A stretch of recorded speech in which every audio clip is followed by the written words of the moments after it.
conferencia ayer, cómo es posible que cada pensamiento que albergo dé lugar a algún segmento del mundo que veo. Y eso me está costando muchísimo, todo este tema de la vigilancia mental y todo esto, porque no lo comprendo y de alguna manera como que no lo acepto. Claro. Porque no quiero esa responsabilidad. Y ella dice que no quiere esa responsabilidad. Pero la buena noticia es que no la tiene.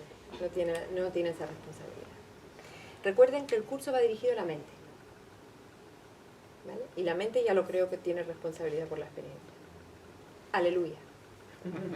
Porque si no fuese así, entonces sería cierto que estamos a merced de un poder externo que además nos está victimizando. Sería terrible, eso sería una condena eterna. Afortunadamente no es así. Entonces, vamos a fantasear, ¿no? Vamos a imaginar que bueno, el curso me está diciendo eso, ¿no? Pero no me lo está diciendo a mí, ni a ti, vistos como entidades separadas, se lo está diciendo a la mente soñadora.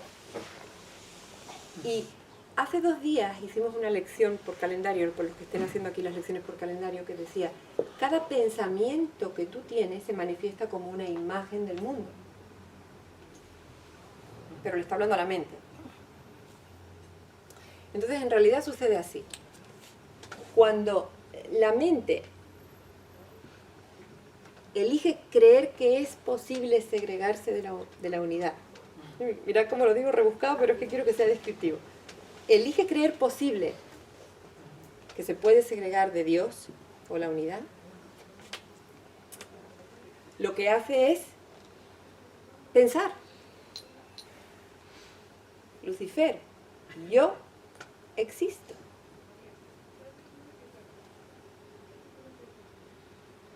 Y este es el formato esencial.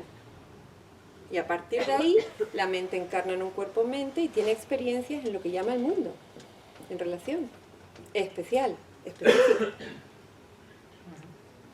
Pero este pensamiento, yo, mundo, es el origen del universo, del cosmos, espacio y tiempo, de los cuerpos, de los objetos separados, del nacimiento y la muerte, de la destrucción, de todo.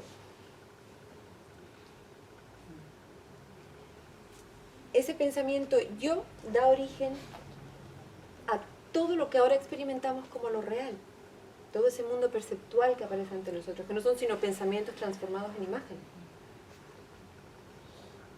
Ese pensamiento te incluye a ti como Osmani, a mí como Susana. Estamos siendo pensados por la mente. Pero ese curso le está hablando a la mente. Y ahora podemos incluso hacer un ejercicio todavía más potente. Vamos a dejar de ser hipócritas y de decir, ella no sueña, ¿no? Yo estoy soñando el mundo. Vamos a cerrar la brecha. Soy yo la que estoy soñando el mundo. Y la experiencia que estoy teniendo es exactamente como deseo tenerla. Aleluya. ¿No habría que decir, somos nosotros los que estamos soñando el mundo? Vale exactamente igual. A mí me gusta muchísimo emplear el yo colectivo, porque me parece como muy contundente y muy descriptivo, pero claro, nosotros no como pequeños fragmentos co-creadores, ¿vale? Claro. Sino No como la yo suma la de- mente. No como la suma de partecitas, sino como un Exactamente, total. exactamente. Yo la mente, estoy soñando al mundo. El mundo siempre consiste en una relación entre yo y otro. Eso es lo que es el mundo en realidad. Y lo estoy soñando, yo la mente. Y el curso de milagros, que necesita que se produzca un cambio mediante una toma de decisión, mediante un dejar la adicción de pensar antinaturalmente, va dirigido a aquel nivel de mí en el que hay una fuerza operativa. Es decir, a la mente. No le va a hablar a este mero efecto, a esta marioneta. ¿No? Es como... Me está viendo un poco como si en el curso de milagros estuviéramos, imaginemos que estamos en un sueño, por ahí, ¿no? Y sabemos, nos están diciendo, estás en un sueño. Todos los que aparecemos aquí forman parte del atrezo de ese sueño. El curso aparece en el sueño y te está diciendo, no, tú eres mente soñadora, y de repente eres capaz de retroceder, irte para atrás y despertar como la mente en tu cama, la mente que ha dado lugar a todos estos personajes que parecen tan reales. Exactamente. Pero tú eres realmente esa mente que estaba soñando todos estos personajes. Exactamente, es así. La cuestión es que hoy decíamos, Si yo cuando contemplo, por ejemplo, una película, ¿no? Me meto en la trama y reacciono. Yo estoy teniendo reacciones fisiológicas. Yo estoy experimentando aceleración del pulso. Yo estoy sintiendo tristeza. Yo viendo una película, sabiendo que yo estoy sentada en el sofá de mi casa o en la butaca del cine, ¿no?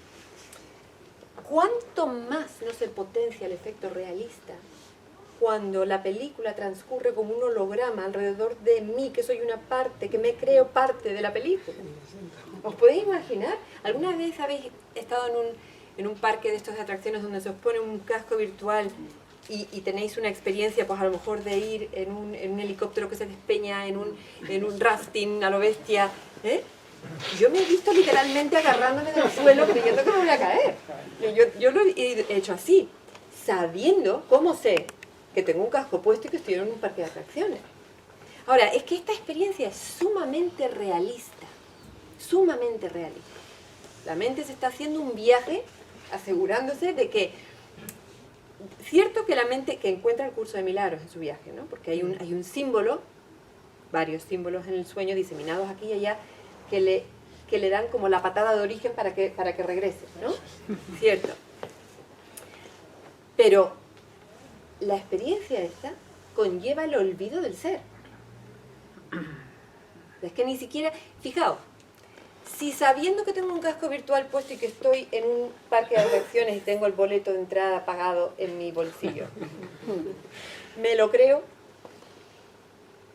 Si en una simple butaca de cine me lo creo, ¿cuánto más realista y difícil de identificar y de denunciar y de ver no será una experiencia que me rodea, que me afecta, que me hace reaccionar, sentir, que parece limitarme, que me duele?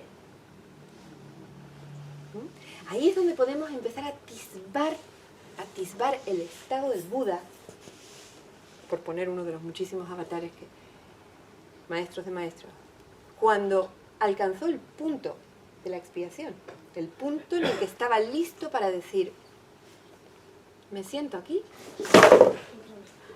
y que el holograma se despliegue a mi alrededor, tentándome a reaccionar con cualquier cosa, sea lo que sea. No voy a reaccionar, no porque el mensaje católico ha hecho de un gesto heroico, de máximo sacrificio, ¿no? de ese mismo logro en Jesús, ¿no? Pero es exactamente lo mismo. Nadie se sacrificó, se superó la idea misma del sacrificio.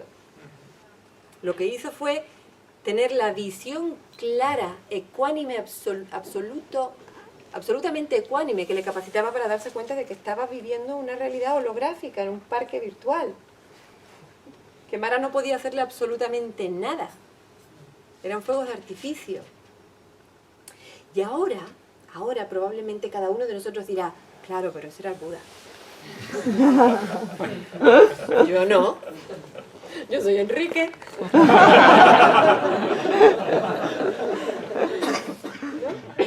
Pues ese pensamiento, claro, yo no soy el Buda, es la negación misma del ser. ¿Sabe? No es un pensamiento inocuo, es un pensamiento que me hace tener una experiencia.